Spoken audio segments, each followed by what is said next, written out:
Hello folks, I'm back with a new video and it took me some time to come back because I was putting some thinking into what should be the topic of my next video, because there are a lot of topics I want to talk to you and that I want to discuss with my friends, but I decided that I'm going to stick with health and fitness for the time being. So whatever videos I make in the coming weeks, I'm going to focus on that for the moment. And only when I feel I have exhausted the topic will I move to another topic. So the thing I'm going to talk about today is how maintaining a diet in India, eating healthy, is a big struggle. Uh, Now, let's first clear what diet I'm talking about. So for me, I really believe in a meat-based diet because only through good quality meat do we get a sufficient amount of protein as well as the essential vitamins. Yes, we do need certain vegetables in our diet, but to be honest, even if I skip them, uh, they don't make that much of a dent. It's the meat that does its magic.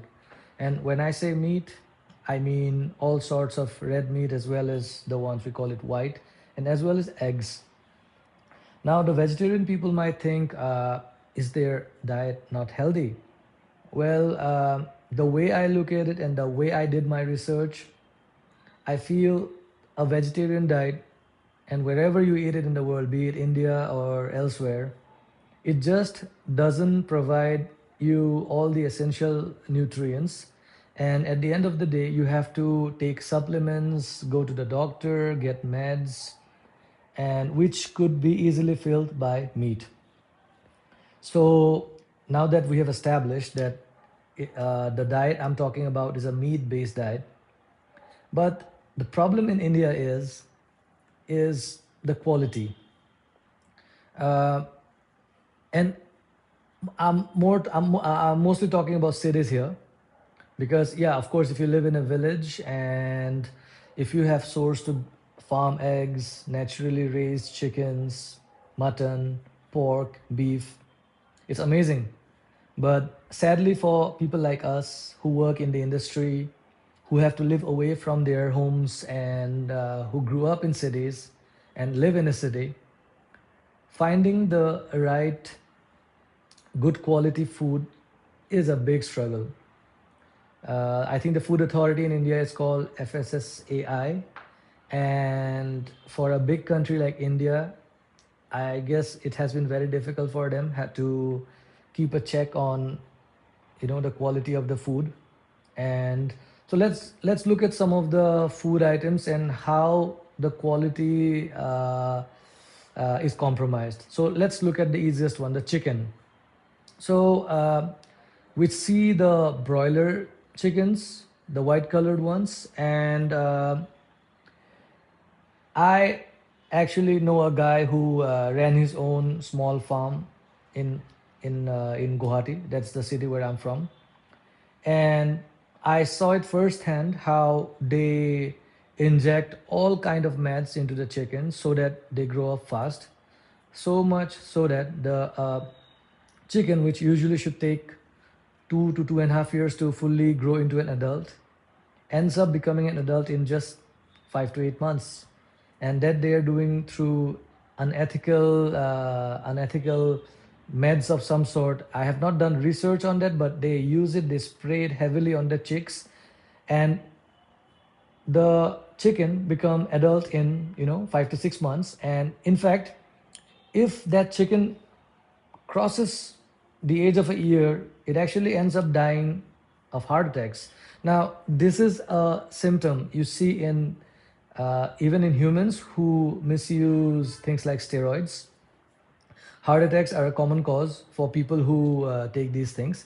So these chickens getting injected with these things, and when you taste this broiler chicken, it's it it smellless, it's odorless, it's tasteless. So how can I eat this? And yeah, I'm getting the protein, I know, but about the quality, how it affects my health in long term, there's no research done, or maybe it's done, I don't know, but I'm not aware of it, and I don't know how it affects the health. And same goes for the eggs. In fact, recently I saw in news that eggs now contain microplastics, and to be honest, it's not even a surprise to me. There's plastics, I mean, microplastics in eggs. I think it's least of the worry.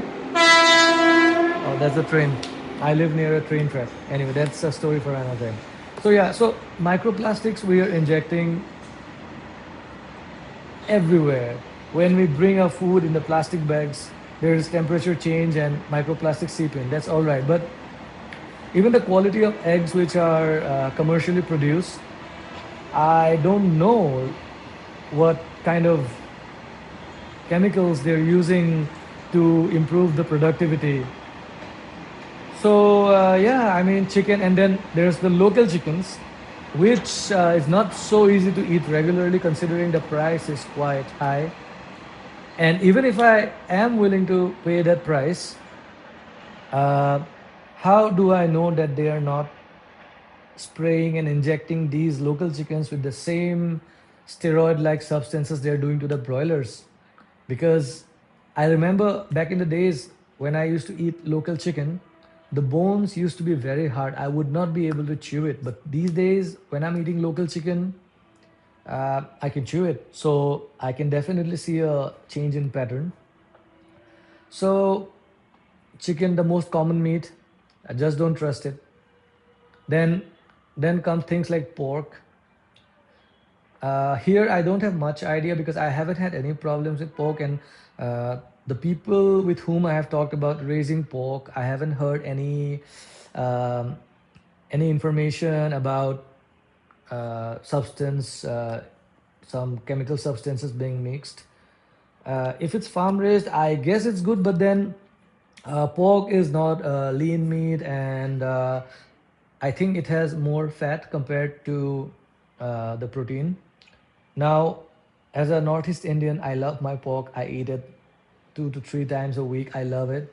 But I can't have pork as a food for my specific diet. And I follow a diet which helps me stay lean and overall feeling fresh. Now, coming to mutton, as far as I know, mutton meat is also good. But then the thing is, when it comes to red meat like mutton and beef, having come from a Hindu household, I don't have proper recipe. I know I can always learn it, but I have never developed the taste to like them. I eat it when necessary. It gives me good protein. I can feel it when I eat it. But when it comes to cooking for myself, I sometimes cook myself a steak. I like it, but to be honest, I don't enjoy it as much as I enjoy chicken or pork. So, as you can say, protein intake is quite a struggle.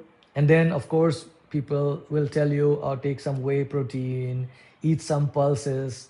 The truth is, what I feel, whey proteins, yeah, it's from milk. So, after all, it's an animal product. But natural meat and eggs, they have a very high quality of unprocessed protein, which is so good for the body. It has such good absorbability. And again, these whey proteins, who is the manufacturer? Who is making it? What is their quality control process? So, as you can see, it's a trust issue, yeah? Trust issue of the quality. And then, so these are all my protein sources, which I struggle. And things like pulses and paneer and milk, they do give you a minute level of protein, but um, I don't think you can sufficiently meet your protein goals by having those. Now, I've probably said protein 100 times in the last 5 minutes. I understand that a balanced diet is not only about proteins. You have to eat the other categories also. Yeah, but as we see, the other categories are not that hard to get. Let's say fat. You can get fats from animal fat, from pork. You can get it from ghee. Then You can get your carbs from all the sources, rice, roti. It's the protein which we struggle to get in India. Well, like one example I'll give you, if you go to any country abroad, let's say Europe or US, you have a good source of fish like sardine, salmons, which are very easy to cook, and they have been known to have a very good uh, vitamin complexes as well as protein and many other complexes. I don't remember the names at the tip of the mouth, but I know they're very, very good for the health. Having said that, it's not like this adulteration and quality issue is only in India. I read that salmons, even in Europe, in most supermarkets, have are not ideal. These are farm raised. These are not naturally sourced. Uh, but for a middle class person who can't go out of the way and buy the most expensive stuff, ensuring that uh, ensuring you're getting the best product. Like for example, I used to I read a few years ago that Virat Kohli imports his water and he drinks this specialized water which is quite expensive, and it kind of blew my mind. Like one can was some $800, and uh, many years ago I thought, isn't it crazy? Why does he have to drink water which is so expensive? But today, having read up on the topic and being a bit more aware of these things, I feel like if I had the money, if I had that amount of money, I would have done the same, injecting in ingesting the best food source sourced from the most trustworthy sources.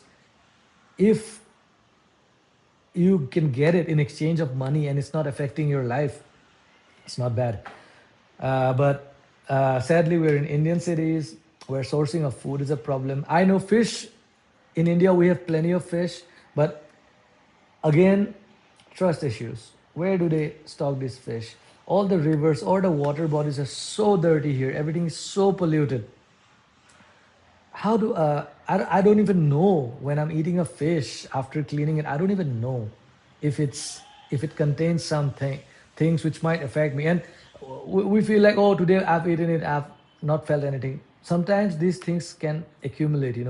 Let's say I eat these broiler chickens regularly for 10 years, and after 10 years I get a heart attack, and uh, I will not put the blame on broiler chicken that time. I'll be like, maybe it's, I don't know, maybe it's the intense exercise, maybe I'm drinking too much. But there are things we eat regularly which accumulates problems, and no one will be able to pinpoint what caused that.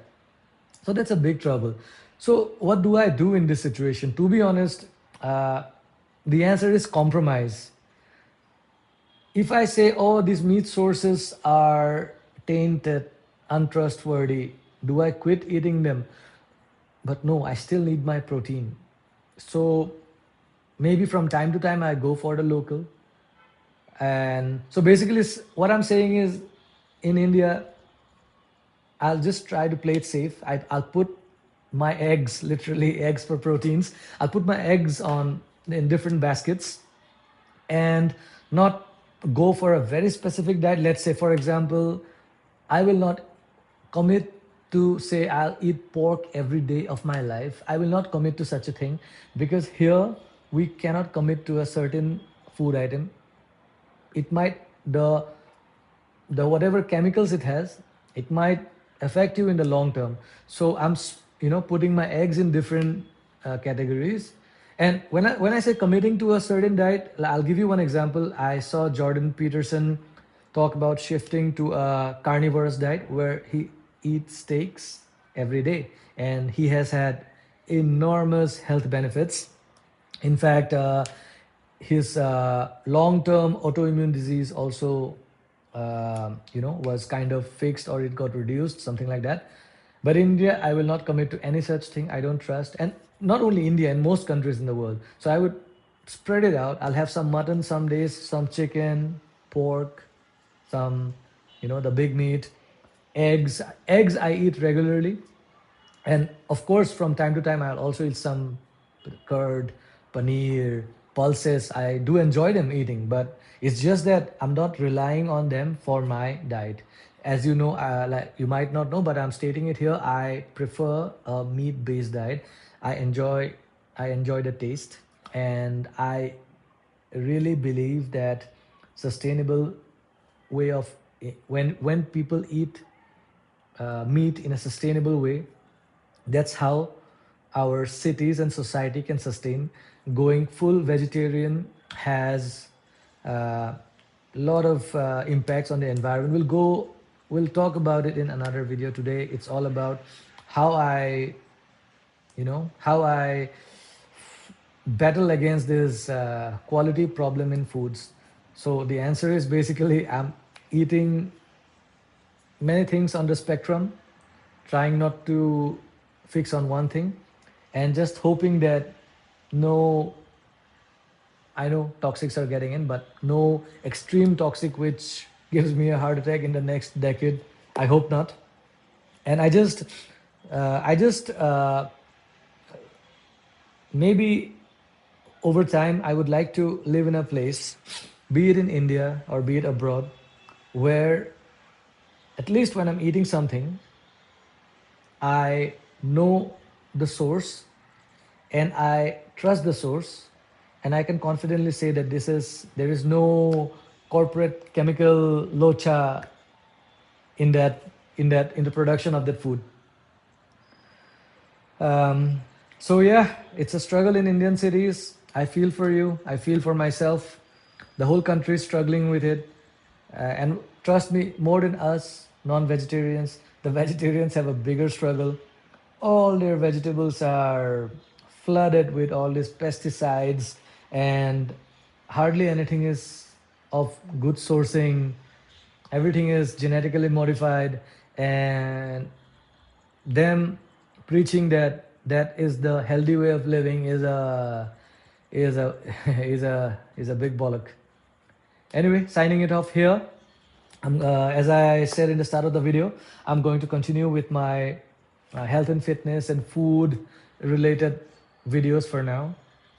And I have a lot of now that I have pinpointed my area of yapping, so I have a lot of topics in my head now which are running. So I'll try to make more videos on this. All right, signing off.